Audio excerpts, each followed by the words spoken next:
Hi friends, അസ്സലാമു അലൈക്കും. Welcome to my channel.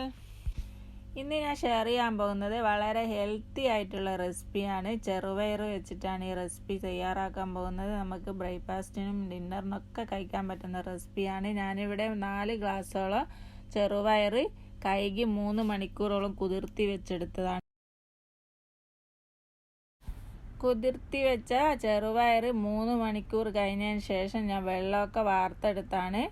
നല്ലോണം കുതിർന്നത് കൊണ്ട് നമുക്ക് വെള്ളമൊന്നും ചേർക്കാതെ തന്നെ ഇത് അരച്ചെടുക്കാൻ പറ്റും.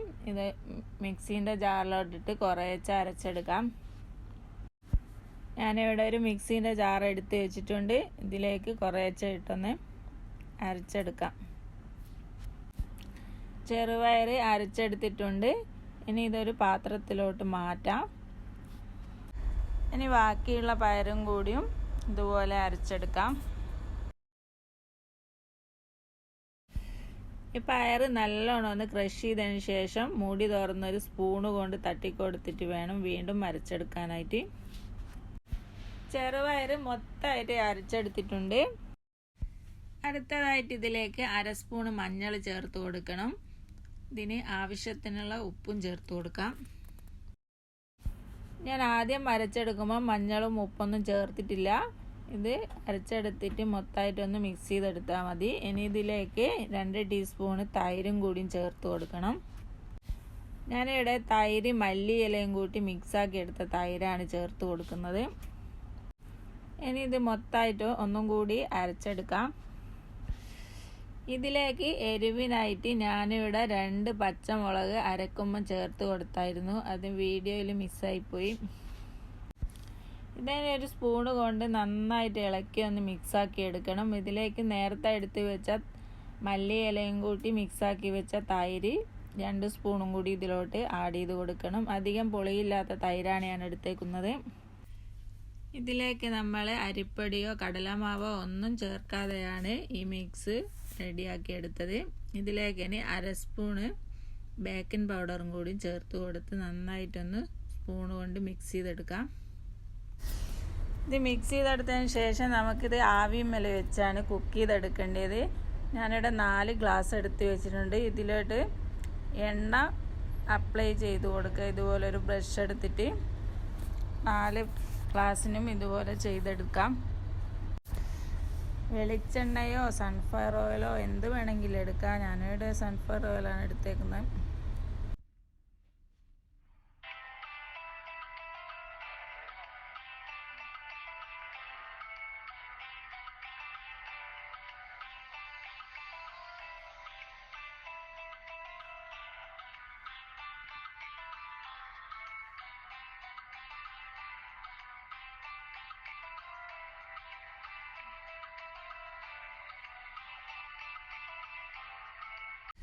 അടുത്തതായിട്ട് നമ്മളെ മാവ് ഗ്ലാസ്സിലോട്ട് ഒഴിച്ച് കൊടുക്കുക. ഒഴിച്ച് കൊടുക്കുമ്പോൾ 3/4 ഗ്ലാസ്സാണ് ഒഴിച്ച് കൊടുക്കരുത്. ഇത് പൊങ്ങി വരും. ഇതിനി ആവിമേലാണ് വേവിച്ചെടുക്കുന്നത്. ഞാനിവിടെ ഒരു മൂടിച്ചമ്പ് വെച്ച് സ്റ്റവ് ഓൺ ആക്കിയിട്ടുണ്ട്. ഇനി ഇതിലോട്ട് നമുക്ക് 4 ഗ്ലാസ്സും വെച്ച് കൊടുക്കാം. ഇതൊരു 15 മിനിറ്റോളം അടച്ച് വെച്ചൊന്ന് കുക്ക് ചെയ്തെടുക്കാം. ഇനി അടുത്തതായിട്ട് ഇതുപോലെ സ്റ്റീലിൻ്റെ 2 ഗ്ലാസ് എടുത്തിട്ട് എണ്ണ ബ്രഷ് ചെയ്ത് കൊടുത്തതിന് ശേഷം ഇതിലോട്ടും ഒഴിച്ച് കൊടുത്ത് ആവിമേൽ വേവിച്ചെടുക്കാം. ഒഴിച്ച് കൊടുക്കുമ്പോൾ ഇതുപോലെ 3/4 ഗ്ലാസ് വേണം ഒഴിച്ച് കൊടുക്കാനായിട്ട്. ഇതിപ്പം 15 മിനിറ്റോളമായി കുക്കാൻ വെച്ചിട്ട് നല്ലോണം വെന്ത് വന്നിട്ടുണ്ട്. ഇത് പുറത്തെടുത്ത് വെച്ച് ചൂട് ആറാൻ വെക്കാം. അടുത്തതായിട്ട് ഞാൻ കാണിക്കുന്നത് ഇതുപോലെ ഒരു ബൗൾ എടുത്തിട്ട് എണ്ണ ബ്രഷ് ചെയ്ത് കൊടുത്തതിന് ശേഷം ബാക്കിയുള്ള മാവ് ഇതിലോട്ട് ഒഴിച്ച് കൊടുക്കാം. മാവ് ഒഴിച്ച് കൊടുത്തതിന് ശേഷം ഇതും കൂടി ഒന്ന് ആവിമേൽ വെച്ച് വേവിച്ചെടുക്കാം. ഇതിനെ ഒരു സ്പൂണ് വെച്ച് ലെവലാക്കി കൊടുത്തതിന് ശേഷം നമുക്ക് ഇതും കൂടി ആവിമേൽ വെച്ച് കൊടുക്കാം. നേരത്തെ ആവിമേന്ന് പുറത്തെടുത്ത് വെച്ച ഡിഷ് നന്നായിട്ട് തണിഞ്ഞ് വന്നിട്ടുണ്ട്. ഇത് ഓരോന്നോരോന്നായിട്ട് നമുക്കിതൊരു കത്തി വെച്ചോ സ്പൂണ് വെച്ചോ ഇതൊന്ന് അടത്തിയെടുക്കാം. ഇതാ കണ്ടില്ലേ, പെട്ടെന്ന് തന്നെ ഇത് അടന്ന് കിട്ടിയിട്ടുണ്ട്. ഇതാ നല്ല പഞ്ഞി പോലത്തെ സോഫ്റ്റ് ആയിട്ടുള്ള ചെറുപയറപ്പം ഇവിടെ റെഡി ആയിട്ടുണ്ട്. ബാക്കിയുള്ളതും കൂടി ഇതുപോലെ അടുത്തൊരു പ്ലേറ്റിലോട്ട് മാറ്റി വെക്കാം. മുഴുവനായിട്ട് ഗ്ലാസ്സിൽ നിന്ന് എടുത്തിട്ടുണ്ട്. ഇനി ഇതിൻ്റെ കൂടെ കഴിക്കാനായിട്ട് ഒരു ചട്ടിനി റെഡിയാക്കി എടുക്കണം. ചട്ടിനി റെഡിയാക്കാനായിട്ട് ഞാനിവിടെ ഒരു പാൻ വെച്ചിട്ടുണ്ട്. 2 തക്കാളി കട്ട് ചെയ്തെടുത്തിട്ടുണ്ട്. അത് നമുക്കിതിലേക്ക് ഇട്ട് കൊടുക്കാം. അടുത്തതായിട്ട് ഇതിലേക്ക് ചേർത്ത് കൊടുക്കേണ്ടത് ഒരു സവാളയാണ്. ഞാനിവിടെ ഒരു സവാള കട്ട് ചെയ്തെടുത്തിട്ടുണ്ട്. സവാള ആഡ് ചെയ്ത് കൊടുത്തതിന് ശേഷം ഇഞ്ചിയും വെളുത്തുള്ളിയും ആഡ് ചെയ്ത് കൊടുക്കണം. ഞാനിവിടെ ഒരു 5-6 ചോള വെളുത്തുള്ളിയും ഒരു 3 ചെറിയ പീസ് ഇഞ്ചിയും എടുത്ത് വെച്ചിട്ടുണ്ട്. അതും കൂടി ഇതിലോട്ട് ആഡ് ചെയ്ത് കൊടുക്കണം. ഇഞ്ചിയും വെളുത്തുള്ളിയും ആഡ് ചെയ്ത് കൊടുത്തിട്ടുണ്ട്. ഇനി ചെറിയൊരു ബോൾസ് പുളിയും ആഡ് ചെയ്ത് കൊടുക്കണം. ഇനി ഇതിലേക്ക് ആവശ്യത്തിനുള്ള ഉപ്പ് ചേർത്ത് കൊടുത്തതിന് ശേഷം 1/2 സ്പൂൺ മുളക് പൊടിയും 1/4 ടീസ്പൂൺ മഞ്ഞൾപ്പൊടിയും ചേർത്ത് കൊടുക്കണം. മഞ്ഞൾപ്പൊടിയും മുളക് പൊടിയും ചേർത്ത് കൊടുത്തിട്ടുണ്ട്. ഇനി ഇതിലേക്ക് 2 സ്പൂണ് വെളിച്ചെണ്ണ ഒഴിച്ച് കൊടുക്കണം. വെളിച്ചെണ്ണ ഒഴിച്ച് കൊടുത്തതിന് ശേഷം കരിവേപ്പില ആഡ് ചെയ്ത് കൊടുത്ത് ഇത് മൂടി വെച്ചിട്ട് വേണം ഒന്ന് കുക്ക് ചെയ്തെടുക്കാൻ. 2-3 മിനിറ്റ് കുക്ക് ചെയ്തതിന് ശേഷം നമുക്കിത് ഇളക്കിയിട്ട് കൊടുക്കാം. ഇത് നന്നായിട്ടൊന്ന് വഴറ്റിയെടുത്തതിന് ശേഷം ഒരു മിക്സീൻ്റെ ജാറിലോട്ടിട്ട് അടിച്ചെടുക്കണം. തക്കാളിയും സവാളയും വെളുത്തുള്ളിയും ഇഞ്ചിയും ഒക്കെ നന്നായിട്ട് വഴറ്റി വന്നിട്ടുണ്ട്. ഇനി ഇത് ചൂടാറിയതിന് ശേഷം മിക്സീൻ്റെ ജാറിലോട്ടിട്ട് ഒന്ന് അടിച്ചെടുക്കാം.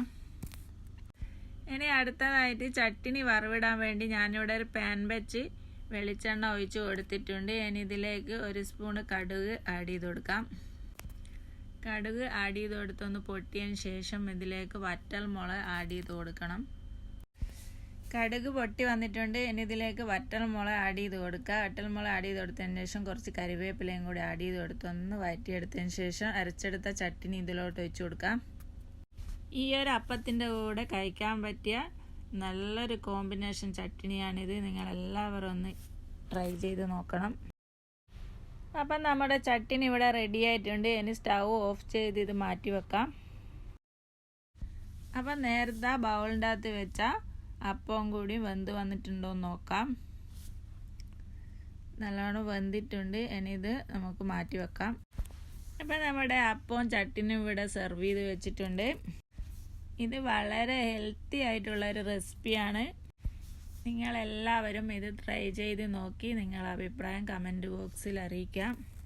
അപ്പോൾ ഈ വീഡിയോ ഇഷ്ടപ്പെട്ടാൽ ലൈക്ക് ചെയ്യാനും അതുപോലെ തന്നെ നിങ്ങളുടെ ഫ്രണ്ട്സൊക്കെ ഇത് ഷെയർ ചെയ്ത് കൊടുക്കാനും പിന്നെ ചാനൽ സബ്സ്ക്രൈബ് ചെയ്യാനും മറക്കല്ലേ. അപ്പം വീണ്ടും ഒരു പുതിയ വീഡിയോ ആയിട്ട് കാണാം. Thank you for watching.